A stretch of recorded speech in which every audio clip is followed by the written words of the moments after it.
What's up, hustlers? Today I want to talk to you about the second most important skill that you need to become wealthy. My name is Miracle Omoike, and I am passionate about everything to do with wealth, business, and success. Yesterday I spoke to you about the number one skill you need. If you missed that video, then you better go check it out because it was fire. Today I'm going to wrap that up with the second most important skill you need to become wealthy. Now, here's the deal, right? And this skill, people hate to hear about this, but it is what it is, right? So all the wealthy people you know, they've all made most of their wealth through business, right? I think we can all testify to that. The richest people in the world today have made their wealth through business. You don't make it through salaries. You don't make it by working for somebody else or exchanging your time. You make it through business and investment. And when it comes to business and investment, it's all about are you profitable or not? What is your income versus the expenses? And the only way to win in business is for your income to be more than your expenses. And your income being more than your expenses is done through sales.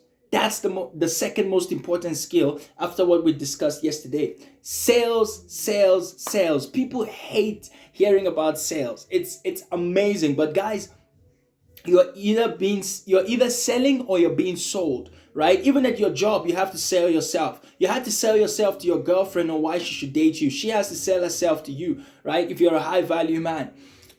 Even in your job, you're selling yourself to your boss all the time. You're selling your kids on why they should go to bed at 9. You're selling your family on why they should continue loving you. And especially in business, it's all about selling. So here's 3 tips on how to become better at selling in order to create wealth for yourself and your generation. The very first thing is to realize that people hate to be sold, but they love to buy. People love to buy but hate to be sold. Let me prove it to you. Have you ever gotten a call from an insurance guy and the moment you knew it was an insurance company or they were trying to sell you something, click, you do not want to hear that, right? Every time we see salespeople at the mall or on the street, we are trying to avoid them like a plague, right? Because in our minds, we're like, don't let them get you. But here we are spending thousands of money on clothes. We're spending thousands on airtime, data, on outing, drinks, fun, right? We love to buy, but we hate to be sold. So if you're going to be a good salesperson, your job is to come across as natural, as normal.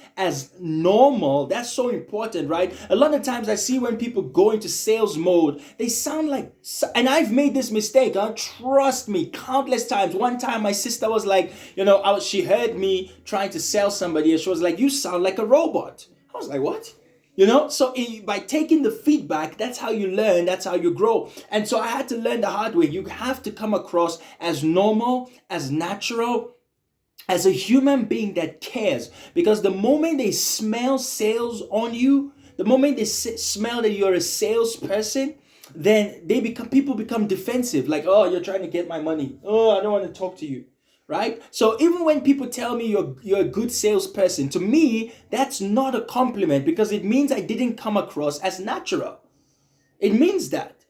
So it's really important not to be weird and not to try and sell when you're trying to sell. I know it's counterintuitive. I know it sounds ridiculous, but trust me on that. Try to be normal. Try to be your same self. Of course, you can be a little bit excited, but don't use sales jargon like would you be interested in and stuff like that. Just be your normal self like you are talking to a friend.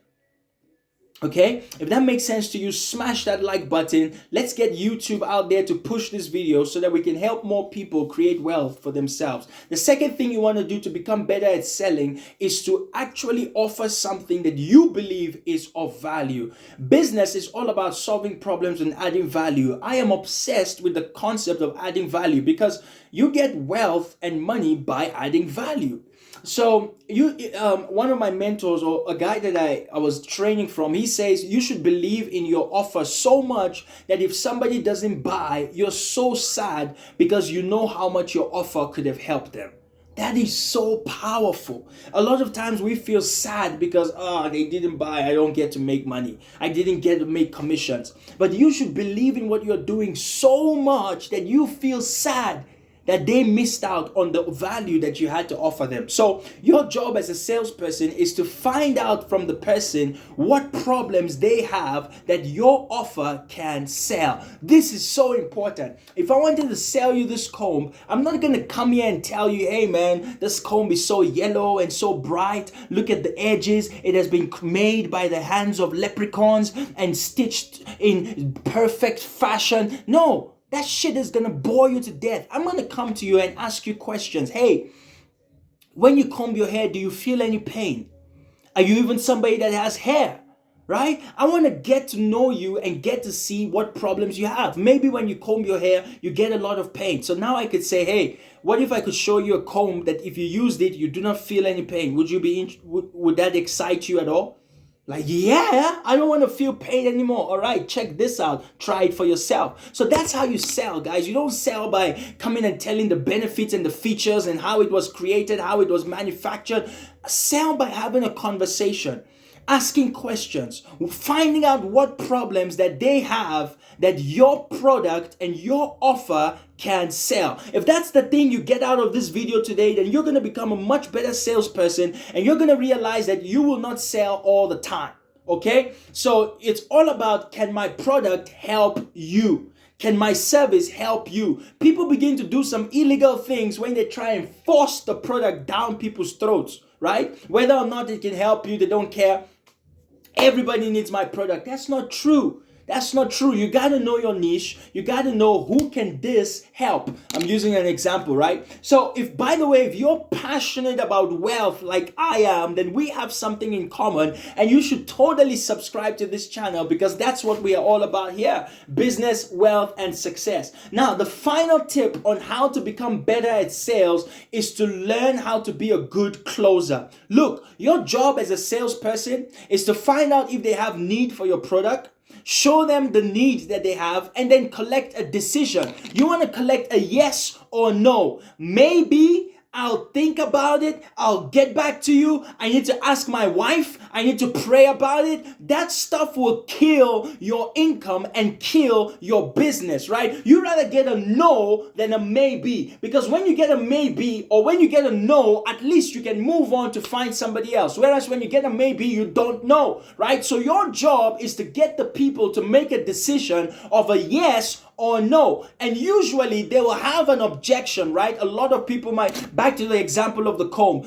Oh man, that's a great comb. I really want your comb, but I don't have the money. Now, that I don't have the money is nonsense because they will have money to pay their rent. They will have money to buy the food. They will have money to buy some clothes, to buy something for their kids, transport to work. People do have money. People have a budget. The problem is they don't see what you're offering as valuable enough to fork out the money right now. So your job is to increase the value. So maybe you could say, hey man, we have a limited time offer whereby if you buy one comb now, we will throw in a massage. We will throw in a hair treatment. We will throw in a free haircut. Now it's like, whoa, okay, I don't want to miss out on that haircut. I don't want to miss out on the massage. I guess I'll make a deal. I'm just giving you an example. Your job is to handle objections and collect a decision of a yes or a no. Guys, let me wrap up with this. I used to hate sales as well. I was never passionate about it. I mean, who wants to be the salesperson, right? But ever since I realized that wealthy people became wealthy through business, and business is all about creating income, which is sales and hustling, I had to learn to get good at it. And hey, I'm not great. I wouldn't even say I'm good. I'm still learning, but baby, I've gotten some results. I am much better than where I used to be. And if you apply these three things, your results are going to improve drastically. And one last tip, don't tell people, show people. A lot of times it's good for them to experience the product for themselves. So if you can, get that guy to comb his hair with the comb, for example, instead of telling him about the comb. By him using the comb, he's imagining himself actually using your product and he's seeing it as part of his life. Look, I can go on and on. I don't want to make this video too long. Go use those 3 tips, learn it, understand it, apply it, see if you get value from it. Come back to this video, like it, and let me know if something is unclear. I'd love to engage with you more. If you are fired up about wealth, business, and success, you're gonna love what's on my Facebook, Instagram, and TikTok. So you better be following me on there at Miracle Omoike. I will talk to you guys tomorrow. Until then, what? Hustlers, unite, baby. Let's go.